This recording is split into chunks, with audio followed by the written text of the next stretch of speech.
Buongiorno from Paris, France. Paris from the courtyard of the Four Seasons.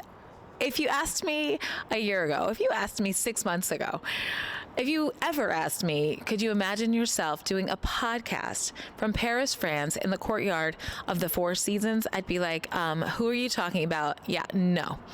But here we are, and it's amazing. Absolutely amazing, thriving, happy, almost giddy. I've been walking around this city of love and light with a permagrin on my face. I've smiled. We woke up on Thursday morning and we ran through the city. We ran through the arch. We ran to the Eiffel Tower. We ran down the Seine River. I mean, we're running in Paris and we're seeing gorgeous architecture and hearing amazing accents, and I just couldn't even believe it. I had to stop in the middle of our run. We were on a corner waiting to cross the street. And I just looked around like, how is this real? That has been the quote I have been saying for the past 2 weeks. We've been here now, I think it's day 10. We leave tomorrow, but we began our journey in Milan, have never been to Milan, Italy.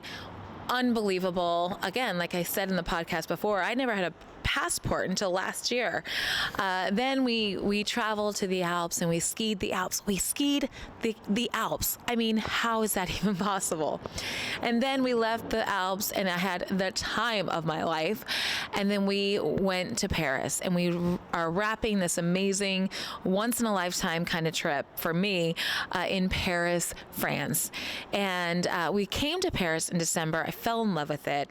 I always dreamed of coming to Paris. Never really thought again that would happen to me, a girl like me. And but I dreamt about it. I dreamt about what it would look like, what it would smell like, what it would be like to have a croissant in Paris and a cappuccino. Well, I have my cappuccino here, and let me tell you, the cappuccino is awesome. I'm quite addicted. I'm going to take a little sip. They're just different. They hit different here, I'm going to tell you. So let me start this episode talking to you about our experience in Paris so far. And then as we ran around the city, as we've toured the city, as we've eaten in the city, the food, let me tell you, game off on my wellness journey. I have been eating the pasta. I have been eating the bread. I have really been enjoying everything that Paris has to offer, literally every single thing. So we'll start about the piece of Paris and traveling and where we're staying and what we're doing and what we've done and where we've eaten, because a lot of you want to know. And then we'll talk about what has just been oppressed on me as I've been here. There's been a constant thread on this trip. But while we were in Paris, I felt very inspired to share, I think, something inspirational. And I think that you'll find inspirational as well, at least I hope. But let's start with arriving to Paris. So we drove from the French Alps to Paris. It's about a 5.5 hour, maybe 6 hour drive. That was breathtaking. First of all, you're leaving the French Alps. You see the majesty of those Alps one last time. And then you're in awe that you are on top of them as you go down to the mainland. And then you travel through this beautiful countryside of France. And it was everything I had imagined. You know, you dream about what the countryside of France looks like. I'm a big antique person. And I loved, in the past years, looking for fine French antiques for clients. And I dreamed about what they looked like, where the homes they came from, the countryside. When I would purchase them, they'd say, oh, this is from the countryside of this place, that place. And I would dream about that. And then I actually saw it for the first time. I remember telling Douglas in the car, I'm like, I remember like finding these amazing rare dough bowls or dressers, different pieces from like 1720. And I'm like, this is a treasure, and this is where they came from. This is the origin. This is their origin story. So I've been kind of blown away by the beauty of even the countryside. Getting to Paris, we went through vineyards. We went through charming towns like cobblestone streets. Like if we have a little caravan because Douglas's family, some of his family is with him. And so I'm like, if it was just the two of us, we would have pulled off. We would have explored these little charming villages is basically what they look like. And they have the slate rooftop, and they have the cobblestone streets, and they have the stone facade. And it's like something out of a storybook. You kind of feel like you're in a storybook. And I felt that in the Alps, and I felt it going through the countryside. And then you arrive to Paris, and it's just so big and so full of history, so rich in architecture. I mean, every time I step out these doors of this amazing hotel, I am in awe of the buildings, of the balconies. From the iron balconies to the slate rooftops to the dormers that are carved in limestone to the marble floors to the boxwoods. You know, it's spring here. You know, the first day of spring was like 3 or 4 days ago, and things are blooming, and I'm sitting here without a jacket on. I mean, it's perfection. So we pull into Paris, and like I said, we were here in December. And when we were here in December, it was really cold. We were bundled up. We were in scarves and big jackets. And now we're just walking through the city in a light sweater and jeans. So the climate is perfect. End of March. Wait, what is it? Mid-March. So if you're planning a trip, it's not crowded as well. Like, the weather's been fantastic, sunny every day, highs in like the 60s. And then it's not crowded, which in December it was more crowded. The streets were more crowded. At the stores, you're waiting in lines to get into the stores. It hasn't been that bad. So that's been fantastic. It's a great time. We were talking at dinner. This is a great time to come to Paris. I hear that in April it gets busier, and then of course the summer it's really busy. So if you have a chance, I think this would be the time. Where we're staying. So then we're driving through the city. We pull up to our hotel. We're staying at the same hotel that we stayed at in December. It's the George, and it is in Paris. It's in a beautiful neighborhood, and you're close to all the shops. I mean, Hermes is across the street. Dior. I mean, really, when you're coming here, it's just, there's luxury on every corner, literally. And it's unbelievable to see these original stores. And today we went into the flagship store of Louis Vuitton and just toured it. I love fashion, so I have an apparel business. I really appreciate fashion. I'm inspired by fashion. So we went into the flagship Dior. We went to the Dior Museum in December. So that was really, really cool, the expedition. The exhibit. So, I mean, it's full of history. It's full of inspiration. We arrived, we got here kind of later in the day. We went to dinner. We had a fantastic dinner, and then retired kind of early, just kind of get settled in, unpacked. I'm trying to think where we went to dinner. Where did we go the first night? Gosh, it seems like a week ago. I can't remember actually where we went the first night. I'm going to have to come back to that. But it was really good. So we had dinner and we were tired early. And then we got up early, and Douglas and I are big runners. So we thought, let's run through Paris. And so we got up. It was like 5:30. We're out the door by 6. And the city was kind of quiet, and they hadn't woken up yet. The French rise early, so it seems. So we're running around the city, and it was breathtaking. I mean, when we were here in December, we didn't really run outside because it was so cold, so we used the gym. But we ran outside, and that to me is going to be a new tradition. Everywhere we travel, I want to run. We ran in Milan, we ran in the Alps. Actually, we walked in the Alps because we could not run up those hills, but we didn't even try. But then we decided to run in Paris, and we ran about 5 miles all through the city. We went down quaint little streets that I had never seen before on our previous visit. We ran on the river. We got to see the Eiffel Tower when there was nobody there. It was really, really quiet. Honey, do you remember where we ate the first night we got here? Why am I drawing a blank? If you remember, let me know, and we'll circle back to it. So anyway, it was unbelievable, again, running through this city. We came back to the hotel, and one of my favorite things here at the Four Seasons, let me just tell you about the Four Seasons. That's what we're going to do right now before I dive into the art of breakfast, because it is an art here, and they basically, had me at hello. They had me at breakfast. So the preparation, the details, the customer care at this hotel. I've stayed at a Four Seasons before. I met Douglas. It's not like this. it is, now I don't stay at Four Seasons often, I'm just saying, but I've experienced it before. It is next level. You walk in the door, they know exactly who you are. When you arrive, they know your name, they know my name, they know everybody's name. And then as you go through the hotel, whether it's the spa, breakfast, dinner, lunch, they know your name. They see you in the hall. Good morning, Mr. Blank, Mrs. Blank. It's just unbelievable. So I love that as far as customer care, because that's how I feel about our customers. I want to know people's name. I want this level of customer service. So I'm always inspired wherever I travel, how you handle the hospitality piece. They're killing it. They're crushing it. Our last trip in December, we met this wonderful man, Pano, yes. And we just got really friendly. And every morning at breakfast, he would bring me macaroons, and he'd bring me all these special little treats, chocolates, and all kinds of things that he would say were like Paris. He's like, oh, you have to go see this, you have to go see that. And then we'd come in the next morning for breakfast. What did you see yesterday? And then, we were here 5 days in December, so we got to see a lot. And he was always curious and always interested and always gave us great ideas and inspiration. So when we finished our run, we went to breakfast. We were meeting the whole family there, and we're welcomed by this amazing staff. They remember who you are, which is unbelievable. The breakfast, you sit at the table, every little detail from the china to the butter. The butter is pretty. They have this little honey thing that I've never seen anyone prepare ever before.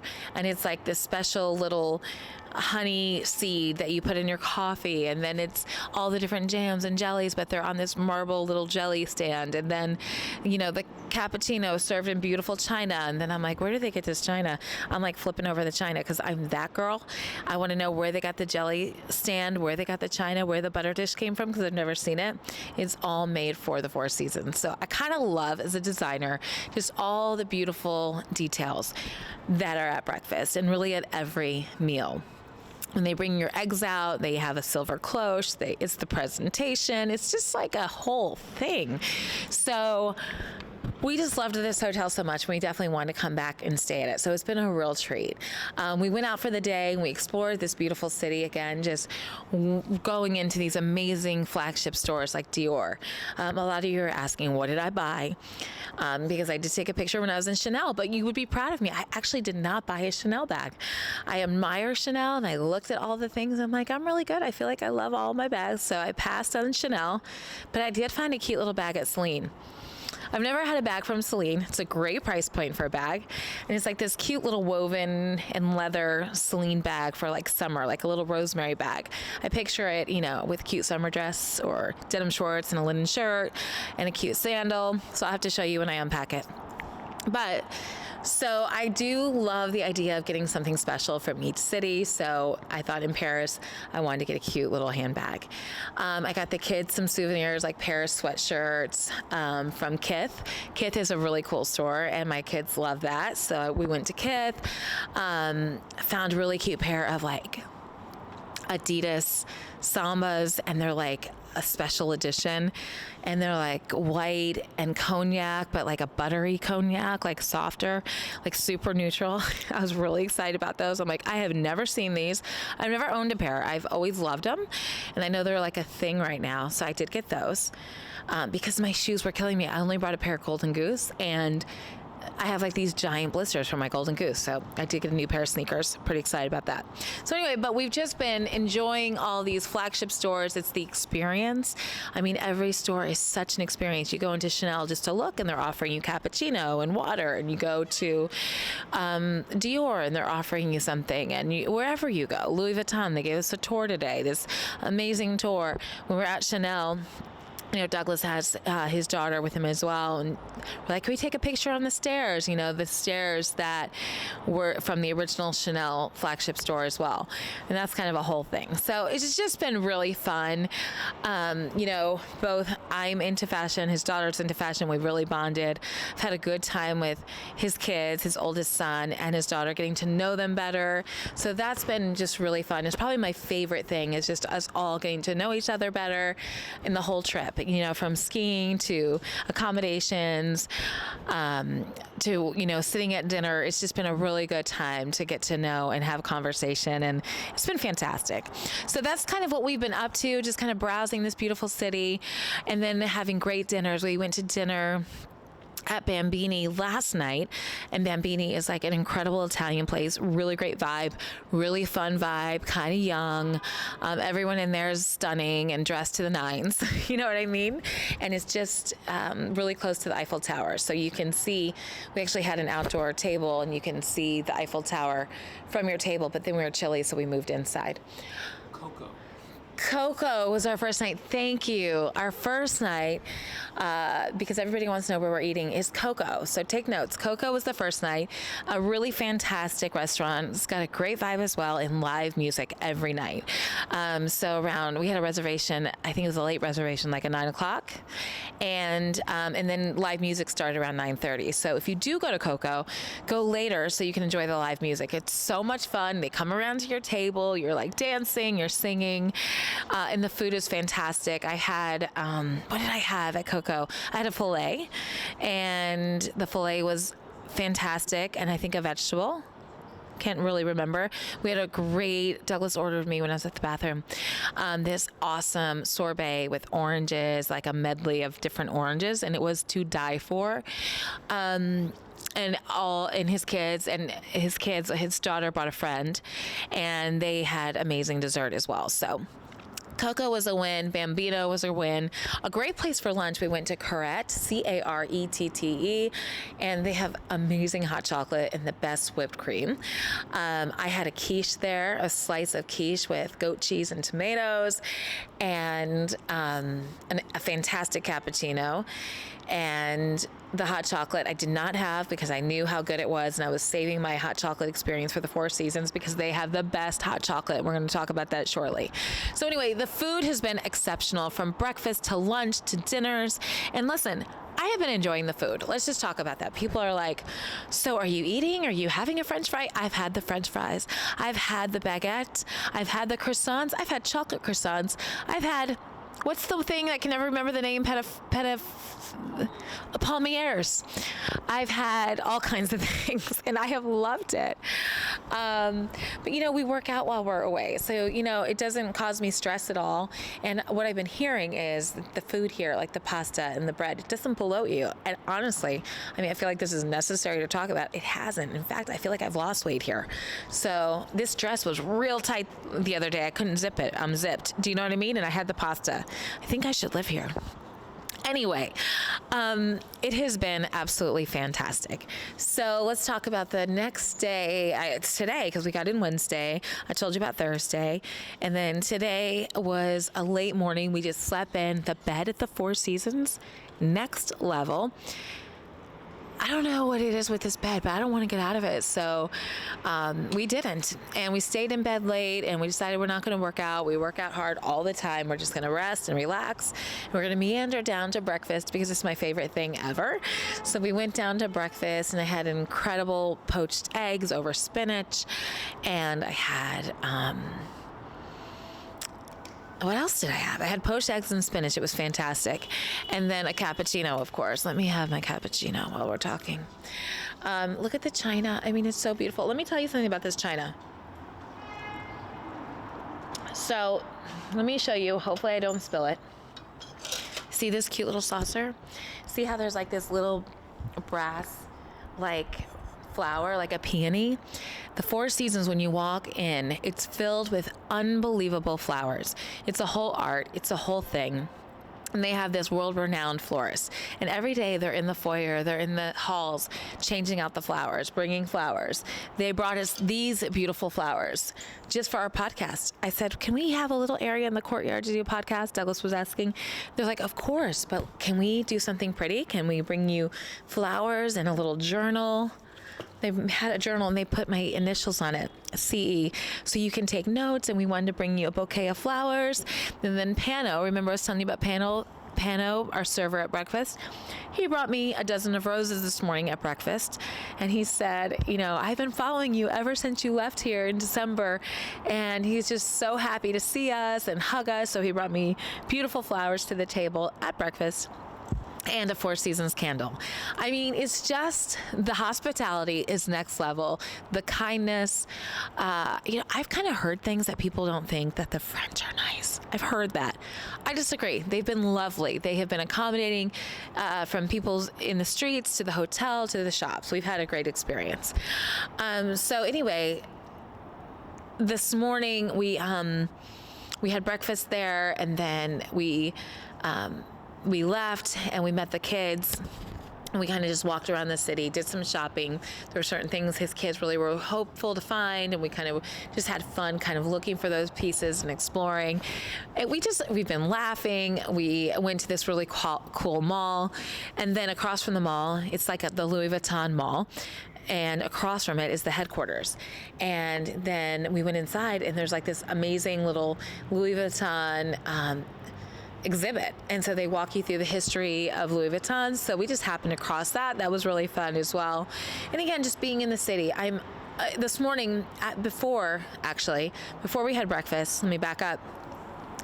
We woke up, we did have breakfast, and before we connected with the kids, they wanted to sleep in. We just went for a walk through the city, and it was also pretty quiet. I forgot about our little walk. And again, I was walking, I took some pictures this morning, and I was just looking at these buildings. The buildings, I'm so amazed. And what I realize here in Paris is history. The history is rich, and time. Like, these buildings just didn't happen. Like, this has been over time. This architecture, it has stood the test of time. It has given us such beauty, and it's something that's old. It's something that's been here. It's nothing that's new. You know what I mean? And I'm just appreciating, I think, the history, the architecture, the timeless piece of the architecture. Like, it's more beautiful today than I think probably when they crafted it. And I think about the architects that crafted these beautiful buildings. Did they understand what they were creating? That it was going to be so timeless, so beautiful for hundreds of years. I mean, it really makes America feel very new. And I love America, but I'm loving the old. I'm loving the rich history and the architecture. So I've just been walking around thinking about that. And I was thinking about, patience, and how it had to take a really long time to craft these buildings. The details are exquisite, and the carving from the exterior, and then you go into the interior, and the plaster carving and the moldings, like everything is so elevated, so detailed. Like, they weren't like, yeah, we're not going to do that. That's going to cost too much money. Like, they're like, we're doing this, and we're doing it right. From cathedrals to stores to offices to hotels, like everywhere you look here, it's exquisite, it's rich in detail, and it's classic. Like, it just stands the test of time. So as I kind of walked around, and Douglas and I hand in hand, it was so nice. We're just talking about how good things take time, and also just how history is beautiful. Sometimes history could be looked at as not so beautiful. And you think back when these amazing artists and architects and designers built this, like, you can appreciate it so much. Fast forward to 2024, and they probably have no idea the impact they made. And then we just started talking about just kind of the idea all morning. We were talking about how, we're so grateful that, in our relationship, the patience of our relationship, like, we both found each other later, and we had to go through history. And it's not to get away from the history. The history brought us a lot of wonderful things, like our children and experiences that maybe made us stronger, more resilient, healthier as two humans connecting and later in life, and then how it prepares you. And I started thinking about my kids, and I think about the things that I've taught them really took a lot of time and a lot of patience. You don't teach your kids to speak quickly. You're like, mama, you don't teach your children manners quickly. It's over time. Don't forget to look them in the eye. Say, yes, sir. Yes, ma'am. And then they finally get it, like 3 years later. And you're like, yes, they have manners. Everything takes time. And most things take a lot of patience. And then I started thinking about God and thinking about his patience towards us because we're his children. And, you know, he has been patient. And I started thinking about beyond that, like I started this podcast, like I never dreamed I'd be sitting here again in a courtyard at the Four Seasons doing a podcast, another dream. But these things took time and patience on my part. You know, I would say these prayers when I was in a difficult season of life 20 years ago, 30 years ago, 40 years ago. And I would say these prayers. And if I didn't understand the character of God, I wouldn't have thought he was listening. But because I understand the character of God, I knew he was listening, but I knew I was in the waiting. And you might be in the waiting today. You might be in the waiting of your story. And you need to have patience. You know, every year in January, I choose a word. And my kids would sit here and say, it's the absolute truth. I choose a word to define my year. And typically it's a word that I think I need to work on. And I will tell you, for like 4 years straight, it was patience. I tried to come up with another word, but I knew my biggest issue was patience because I wanted results. I like results quickly. It's kind of like our culture. We're drive-through, kind of immediate shop and go culture. And we want results quickly from a diet. We don't want to wait 3 years to look good. We want it to happen overnight. From, you know, education, you know, 4 years in college. Yes, 4 years in college. And then you might need to go get another degree. You know, a home renovation. You know, everybody wants it done for a graduation party in 2 weeks. It's going to take a year. Anything good really requires time. These buildings, this beautiful city, it took time. It just didn't happen in a day. What's the expression? Rome didn't happen in a day. It didn't. These things take time, relationships take time, journeys take time. And I think that has been my common theme of this trip, has been, you know, the journey of getting here. Yes, I've gone on other trips with Douglas, but there's something about this trip that is different. And I think it's this full circle moment of you went through the journey. You were patient. You didn't want to be. You wanted to hurry it up, but you trusted God. You leaned in. You knew his character. You knew he was hearing you, but that you were in the waiting. And now look where you are. You know, you're here. Your kids, I've been talking to them like every day. They're doing great. You know, my job, they are handling it at home. They're crushing it, and they're not reliant on me. We've got to a place where, you know, if you looked at me 8 years ago, this could never happen. I can never leave home. Even, I would say 5 years ago, maybe even 2 years ago. But now we have this amazing team that really is like, we've got it. We know what to do. We know how to do it. You just go. And then I have this love of my life being in this city. You know, Paris, you always think is romantic. I always did. And I'm thinking, I'm here with the love of my life in this amazing city, rich in everything that I love. Architecture, everything that we created this brand for, architecture, beautiful things, design, fashion, it's all here. And then you're just processing just the goodness of God and this full circle moment. I remember being on a ski trip 4 years ago, and I didn't have this feeling. Yes, I was in a place that I loved skiing, but I wasn't with the person that, you know, I wasn't with my person, and I wasn't happy with myself, and I wasn't happy.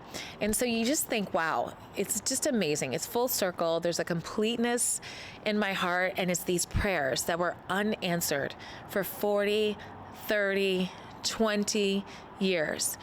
And these prayers that I wrote in journals, and these prayers that these thoughts that I had with God, like, God, when will it be me? When will it be my time? You know, when will I ever experience this? And most of the time I just thought I'd never would. And I was okay with that because I knew the love of my life was my children, and I'd be very happy with that being my love. But then it's been tenfold and more. And it's almost like God saying, I heard you, I saw you, and I'm answering you, and I'm seeing it in such a practical, beautiful way, in such a beautiful city and cities that we've been to. And again, through my work, through my family. And I feel like it's a theme that I keep talking about here, but I just never want you to lose sight of the journey the patience that it takes to stay on the journey, to not lose heart, to not give up, to not say, okay, he does not hear me. He just hears you. No, I could have said that myself because I prayed fervently prayers. Please God, please this, please God that, and nothing. But it wasn't nothing. It was him testing me, producing character, producing strength, producing, vulnerability, helping me kind of break down to see who he was in me instead of just me. And I am so grateful for the hard. I am so grateful for those times. I am so grateful for the patience that God had for me when I was like restless and I was like, wanting to just take over and take charge. That would not have been good, and I'm so grateful that I leaned into him. So wherever you are today, if you're in that waiting, if you're in that time where you're like, he doesn't hear me, I promise you he does. He does hear you. He's just answering you in his timing and not your own. And I can assure you, sitting here today, his timing is perfect. It is absolutely perfect. And there's a reward in the waiting. There's a reward with patience. Think about your children. Think about when you teach them something and then you see them behave. Think about the obedience of that. Like when you're like, okay, Johnny, do this. And it's just over and over. And you're telling Johnny the same thing over and over. I know you. I know me. I know our kids. And then when they get it, you're just like, yes, you're so happy. That is what I'm experiencing. It's God's, he says he delights in our happiness. He also said, there's a verse that says, delight yourself in the Lord and he will give you the desires of your heart. That's been my favorite verse. And when I was in a hard time and season, which was for a very long time, I kept thinking about that verse. Delight yourself in the Lord and he'll give you the desires of your heart. And I thought, that's weird because I thought I was doing the right thing, delighting myself in the Lord. And this really isn't the desires of my heart, but now it is because his timing is perfect. And that's really what I was inspired about in Paris, in the city of love, the love that God has had for me, the love that he has for you, the companionship he has had for me in the lonely times, and what he has now given me through this amazing season in my life. And there's just so much gratitude. And I just want to talk to the woman or to the person who feels like they're in silence right now and they're just waiting. It will come. So be patient and lean in and don't lose heart. He sees you, he hears you, and he will answer in due time. And I don't know if your story will include Paris and Milan and the Alps and, the love of my life and my kids and my career. Your journey might look different, but I can just tell you there's one grateful woman sitting here that knows that God has done something really beautiful. And I get to share it with you. Live from Paris, not live. Anyway, this episode will be this episode goes live Wednesday at midnight. So, yes, tune in for our next episode and it'll be back home. It'll be back in our city and we have a lot to come. There's a couple really great episodes that we've pre-taped and they'll be coming soon. So stay tuned with Chatting with Chaz. Make sure you check out Chatting with Chaz on Instagram, Linen and Flax Co. on Instagram, and our website, linenandflaxco.com, for all things lifestyle and beauty. And I'm leaving you with au revoir. Is au revoir what we need to say, honey? Au revoir. Amore. No, that's Italy. Au revoir from Paris. Mwah.